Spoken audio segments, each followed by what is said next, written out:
बिस्मिल्लाहिर्रहमानिर्रहीम।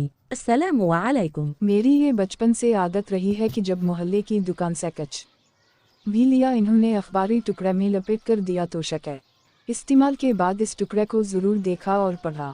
ये 2005 की बात है। मैं इस्लामाबाद में इस वक्त CSS की तैयारी कर रहा था। मार्केट में ताज़ा जलेबी बन रही थी, वो खरीदी तो अखबार का साथ आने वाला टुकड़ा पूरी ज़िंदगी तब्दील कर गया। हुआ कुछ यूं कि इस टुकड़े पर एक कालम छुपा हुआ था। कालम निगार का नाम अब याद नहीं है, लेकिन इसने जो लिखा था वो सब याद है। हरफ बा हरफ तो नहीं, लेकिन याद है।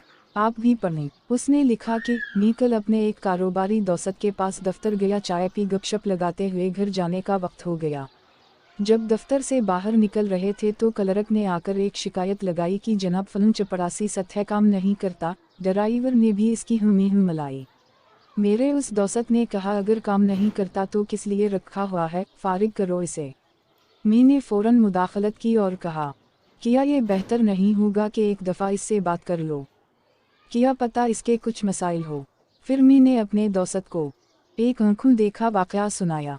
शेख साहिब लाहौर में एक मामूली से दफ्तर में मुलाजिम थे। दिन कुछ ऐसे फ़र्क के उसी दफ्तर के साहिब को पसंद आ गए और इनकी फैमिली में ही शेख साहिब की शादी हो गई।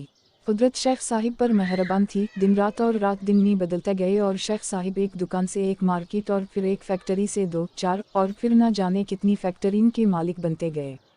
दिन बरसता गया, 2 बच्चे हो गए। शेख साहिब ने किराए वाली कमरे से एक अपार्टमेंट और फिर लाहौर के इंतहाई पोश इलाके में 2 किनाल की एक कोठी खरीद ली।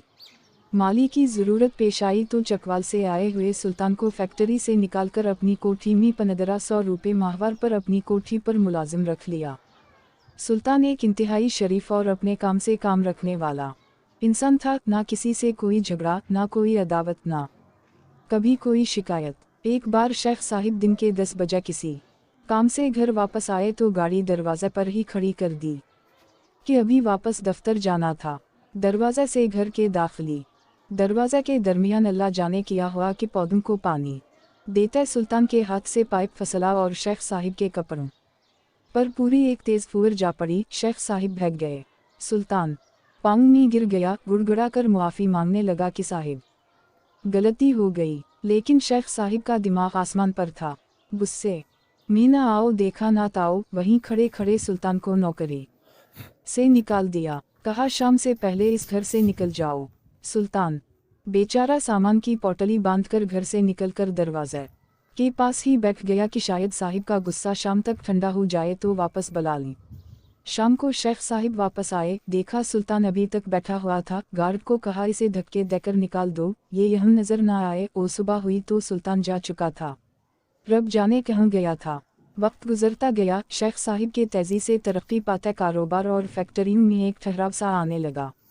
कारोबार में तरक्की की रफ्तार आहिस्ता आहिस्ता कम पड़ती गई, लेकिन शेख साहिब जिंदगी से बहुत मुतमईन थे। फिर एक फैक्ट्री में आग लग गई, पूरी फैक्ट्री जलकर राख हो गई, कुछ मजदूर भी जल गए। शेख साहिब को बैठे बिठाए करोड़ों का झटका लग गया। कारोबार में नुकसान होना शुरू हुआ तो शेख साहिब के माथे पर बल पड़ना शुरू हो गए। बड़ा बेटा यूनिवर्सिटी का स्टूडेंट था, दोस्तों के साथ सिर पर मरी गया। वापसी पर हादसा हुआ तो वो जवान जहान दुनिया से रुखसत हो गया। शेख साहिब की कमर टूट गई। नुकसान पर नुकसान होते गए।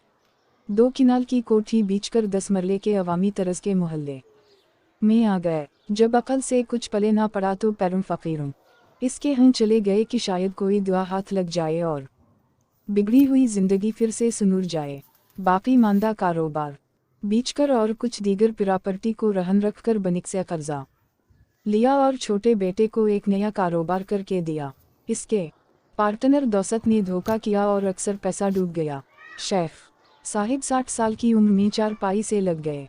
एक दिन एक पुराना जानने वाला मिलने आया। हालात दिखे तो बहुत अफसोस किया। कहा शेख साहिब इंडिया से एक बुजुर्ग आए हुए हैं, बहुत बड़े अल्लाह वाले हैं। दाता साहिब के पास ही एक मकान में इनका चंद दिन का क़याम है, अगर इनके पास से दुआ करवा लें तो अल्लाह करम करेगा। शेख साहिब फ़ौरन तैयार हो गए। इस मकान पर पहुंचे, मुलाकात की, मसला बयान किया। इन्होंने आंखें बंद की, कुछ देर मुराक़बे की कैफियत में रहे, फिर आंखें खोलीं, शी को देखा और कहा तुमने सुल्तान को क्यों निकाला था? शेफ के सर के ऊपर गोया एक क़यामत टूट पड़ी, आंखों से आंसुओं की एक ना थमने वाली लड़ी जारी हो गई। शेफ बुजुर्ग के पाँव में गिर गया, मुआफ़ी मांगने लगा। बुजुर्ग ने इसे कहा, मेरी बात सुनो, परवरदिगार राज़िक है, वो रज़्क़ ज़रूर देगा, लेकिन उसका वसीला इंसानों को ही बनाएगा। ऊपर से नीचे आते पानी की तक़सीम जिस तरह नहरों नालों की तरह होती है, रज़्क़ की तक़सीम उसी तरह है। परवरदिगार के नज़दीक हम में से हर एक मशख़्स वसीला है किसी और के रज़्क़ का। अगर आप वसीला बनने से इनकार करोगे तो तुम्हारे हिस्से का वो रज़्क़ जो इस वसीले से तुम्हें बतौर मुआवज़ा मिल रहा था ख़त्म हो जाएगा। तुम्हें लाखों करोड़ों सुल्तान को 1500 रुपये देने के लिए मिलते थे, तुमने वो रोक लिए, ऊपर वाले ने तुम्हारा मुआवज़ा ख़त्म कर दिया। अब जाओ और सुल्तान को ढूंढो, अगर वो मान जाए, मुआफ़ कर दे तो तुम्हारे दिन फिर जाएंगे। शेफ़ की दुनिया लट गई, वो सर पीटता घर आया, पुराने कागजात ढूंढता रहा कि शायद कहीं सुल्तान का कोई पता, कोई शनाख्ती कार्ड, कोई और मालूमात मिल सकें। कुछ भी ना मिला तो शेफ़ दीवानावार सुल्तान को ढूंढने चकवाल जाने वाली बस में बैठकर चकवाल चला गया, मगर सुल्तान ना मिला। छोटा बेटा ढूंढता ढूंढता चकवाल अड्डे पर आ पहुंचा और बाप को वापस लाहौर ले आया, लेकिन शेफ़ का दिल का सुकून ख़त्म हो गया था। कुछ दिन बाद शेफ़ फिर घर से गायब हुआ तो बेटे को मालूम था कि कहाँ मिलेगा। वो चकवाल पहुंचा तो देखा बाप ज़मीन पर बैठा सर में राख डाल रहा था और कह रहा था, सुल्तान तुम कहाँ हो, सुल्तान तुम कहाँ हो? बेटा खुद रोता हुआ बाप को वापस ले आया। चंद दिन के बाद शेफ़ का इंतकाल हो गया।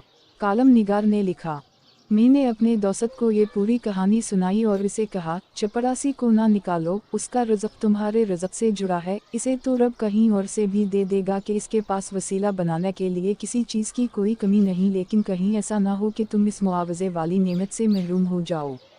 मुझे ये वाक़या पढ़े हुए 13 साल गुजर गए हैं। आप यकीन करें, इसने मेरी ज़िंदगी बदल दी।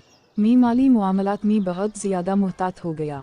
अगर किसी के पास कुछ पैसे रह गए तो नहीं मानेगा कि कहीं ऊपर वाले से मिलने वाला मुआवज़ा कम ना हो जाए। मैंने ढूंढ कर और नेक नियति से वसीला बनने की कोशिशें भी की। मैं जो भी मुस्तहक़ हैं इनका ख्याल रखने की कोशिश की। मैं इन 13 सालों में कभी तंग दस्त नहीं हुआ। एक से बढ़कर एक वसीला मिलता गया और मैं आगे बढ़ता रहा। आपको अगर ये कहानी अच्छी लगी है तो इस वीडियो को लाइक किया जाए और इस तरह की मज़ीद कहानियाँ सुनने के लिए हमारी चैनल को ज़रूर सब्सक्राइब किया जाए। कहानी सुनने का शुक्रिया। मिलते हैं अगली वीडियो में, तब तक के लिए अल्लाह हाफ़िज़।